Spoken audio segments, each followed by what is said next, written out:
পূর্ববিরোধের জের ধরে গাজীপুর সদর উপজেলার শিরিরচালা এলাকায় বাসিন্দা মুশফিকুল ইসলাম ও তার অসুস্থ বাবা মোহাম্মদ ওসমান গনিকে মারধর করার অভিযোগ উঠেছে চাচা কাদির মোল্লা সহ তার লোকজনের বিরুদ্ধে। এই ঘটনায় জয়দেবপুর থানায় সাধারণ ডায়েরি করেছে ভুক্তভোগীরা। প্রতিনিধি মোবারক হোসেন রনির তথ্য ছবিতে জানাচ্ছেন শেখ ফাহিম।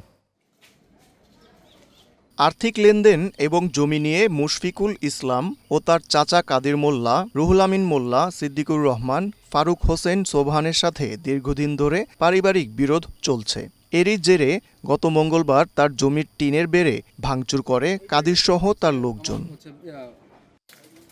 ভুক্তভোগী মুশফিকুল ইসলাম ও তার বাবা মোহাম্মদ ওসমান গনি এতে বাধা দিলে তাদেরকে বেধড়ক মারধর করা হয়। পরে তাদের উদ্ধার করে গাজীপুর শহীদ তাজউদ্দিন আহমেদ মেডিকেল কলেজ হাসপাতালে ভর্তি করা হয়। জায়গা নিয়ে পরে ওই সুবান মোল্লা, রুহুল মোল্লা আর ওই কাদির মেম্বার এরা মিলা এই আর কি শাকিল আর ওসমান সার্বিয়ার আমার চাচা লাগে মারছে।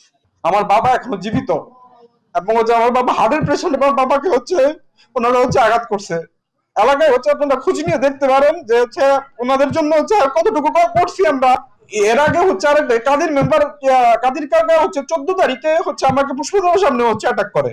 আমার প্রাপ্যটা যেন যে দাগ অনুসারে আমার দেওয়ার লেগে, কিন্তু এটা খালি তাল বাহানা করছে। আমার এই যে দুই জায়গায় আমি তারা বাড়ি ঘর করে বয়ে রয়েছে, আমি এটা নিয়ে আবার ইয়াতে মামলাও করছি। আমার উপর আঘাত করবো এবং আমার ছেলের উপর আঘাত করবো, এটার আমি বিচার চাই সুষ্ঠু। এই ঘটনার পর থেকে নিরাপত্তাহীনতায় ভুগছেন ভুক্তভোগী মুশফিকুল ইসলাম ও তার পরিবার।